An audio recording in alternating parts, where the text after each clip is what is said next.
Hi friends, ഞാനിന്നെൻ്റെ ഞങ്ങളുടെ പുതിയ വീട്ടിലാണുള്ളത് കേട്ടോ.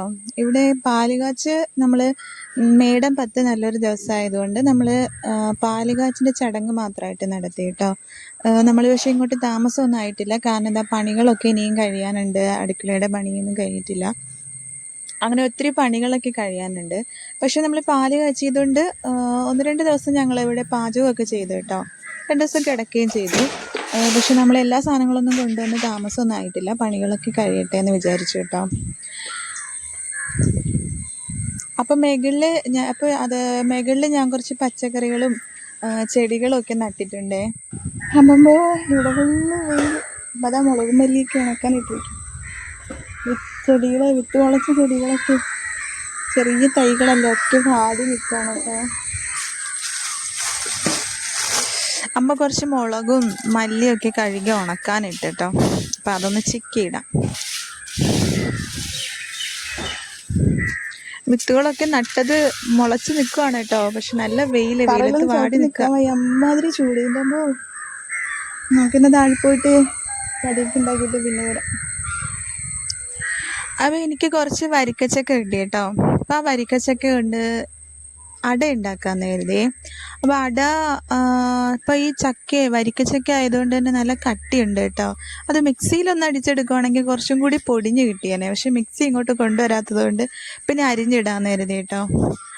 അപ്പോൾ പിന്നെ അരിഞ്ഞിട്ടിട്ട് അത് പിന്നെ മുണ്ടന നടക്കുന്നതുകൊണ്ട് കൈകാര്യം ചെയ്യാനൊക്കെ കുറച്ച് ബുദ്ധിമുട്ടായിരുന്നു കേട്ടോ. കുഴയ്ക്കാനായാലും പരത്താനായാലും. പിന്നെ ഇവിടെയൊക്കെ വട്ടയില നോക്കിയിട്ട് പരിസരത്തൊന്നും വട്ടയില കിട്ടിയില്ല. പിന്നെ വാഴയിലയിൽ തന്നെ ചുടാമെന്ന് കരുതി. പക്ഷെ വട്ടയിലയിൽ അട ഉണ്ടാക്കുന്നതാണ് വാഴയിലയിൽ ഉണ്ടാക്കുന്നേക്കാളും ടേസ്റ്റ് കേട്ടോ, എനിക്കങ്ങനെ തോന്നിയിട്ടുള്ളത്. പിന്നെ വാഴയിലയിൽ ഉണ്ടാക്കാമെന്ന് കരുതി, വട്ടയില കിട്ടാത്തത് കൊണ്ട് അതിൽ തന്നെ അഡ്ജസ്റ്റ് ചെയ്യാമെന്ന് കരുതി. അപ്പോൾ ഇലയൊന്ന് ആദ്യം വാട്ടിയെടുക്കാം കേട്ടോ, അല്ലെങ്കിൽ പിന്നെ നമ്മളെ പരത്തി മടക്കിയൊക്കെ എടുക്കുമ്പോൾ കീറിപ്പോളാൻ സാധ്യതയുണ്ട്. അപ്പോൾ നമ്മൾ റേഷൻ കടയിൽ നിന്ന് കിട്ടുന്ന ഗോതമ്പ് മാവില്ലേ, അതിലാണ് അട ഉണ്ടാക്കുന്നത്. അപ്പോൾ അത് മാവ് കുഴയ്ക്കുന്ന കൂട്ടത്തിൽ തന്നെ അരിഞ്ഞ വരിക്കച്ചക്കയും കൂടി പഴുത്തതാണ് കേട്ടോ, അതും കൂടി അതിലേക്ക് ഇട്ട് ഇളക്കിയെടുത്തു. മുണ്ടന കിടക്കുന്നത് കൊണ്ട് കറക്റ്റൊന്നും ശരിയായി വന്നില്ല, എന്നാലും അങ്ങനെയൊക്കെ ഉണ്ടാക്കാമെന്ന് കരുതി. പക്ഷെ നല്ലതായിരുന്നു കേട്ടോ അത്.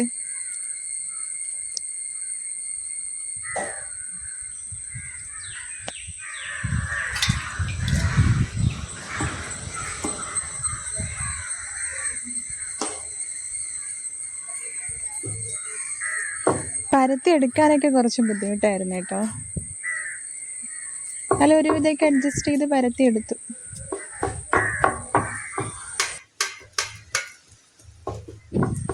നമ്മൾ ആവിക്ക് അട ഉണ്ടാക്കാനുള്ള ഇഡ്ഡലി കുട്ടവും അല്ലെങ്കിൽ കണ്ണാപ്പയൊക്കെ വേണ്ടേ, അത് രണ്ടും നോക്കുമ്പോൾ ഇവിടെ ഇരിക്കുന്നു പുതിയ വീട്ടിൽ.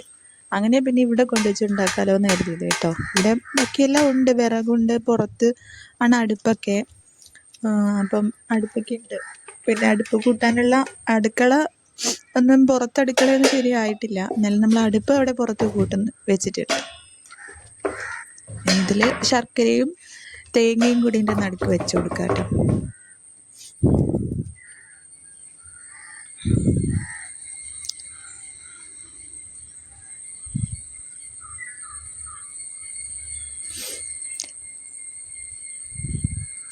തേങ്ങ ആദ്യം വെച്ചിട്ട് ശർക്കര ഇട്ട് കൊടുക്കാം, എങ്ങനെ ഇട്ടാലും മതി.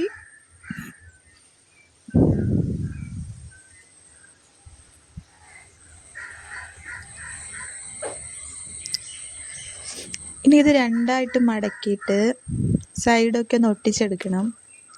എന്നിട്ട് വീണ്ടും ഒരു മടക്കൂടെ മടക്കി വയ്ക്കുക കേട്ടോ.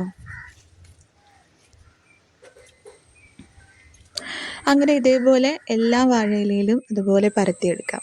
പിന്നെ നമ്മൾ പുറത്ത് അടുപ്പിൽ കൊണ്ടുവന്നത് ഇങ്ങനെ തിരിച്ചും മറിച്ച് വെക്കുന്നത് കേട്ടോ, എന്നാലും ഇതിൻ്റെ ഇടയിലൊക്കെ ആവി കയറത്തുള്ളൂ. അങ്ങനെ ഇലയുടെ മടക്കി വാഴയിലയിലാണ് കേട്ടോ മടക്കി വേവിക്കാൻ വെക്കാം. ഒരു 1.5 മണി ഒരു മണിക്കൂർ അടുപ്പിരുന്ന് നല്ലതുപോലെ വേവട്ടെ കേട്ടോ. അങ്ങനെ അട റെഡിയായി, അടുത്തെടുത്തോണ്ട് വെച്ചു. ആവിയിൽ എല്ലായിടത്തും ആവിയൊക്കെ കയറി നന്നായിട്ട് വെന്തിട്ടുണ്ട് എന്ന് തോന്നുന്നു. ഇത് നമുക്കൊരു കട്ടൻ ചായ കൂടി ഇട്ടിട്ട് കുടിക്കാം. ഇപ്പം തന്നെ മണി 4:30 ആയി കേട്ടോ. അങ്ങനെ കട്ടൻ ചായയൊക്കെ ഇട്ട് കഴിക്കാൻ കൊണ്ടുവന്നു കേട്ടോ. ഇൻ-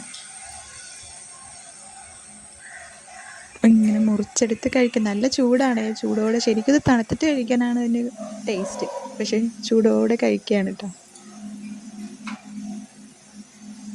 നല്ല ടേസ്റ്റ് ഉണ്ട്. ഇങ്ങനെ അരിഞ്ഞിട്ടിട്ടായാലും നല്ല രസമുണ്ട് കേട്ടോ. നല്ല പഴുത്ത ചക്കയും പിന്നെ ശർക്കരയും തേങ്ങയും പിന്നെ വാഴയിലേൻ്റെ ആ ഒരു ടേസ്റ്റ് ഉണ്ട്. അപ്പോൾ ഞാൻ ഇതൊക്കെ ഒന്ന് കഴിക്കട്ടെ കേട്ടോ. അപ്പോൾ എല്ലാവരും ലൈക്ക് ചെയ്യുക, കമൻറ്റ് ചെയ്യുക, സബ്സ്ക്രൈബ് ചെയ്യണം കേട്ടോ. അപ്പോൾ bye bye, tata, see U.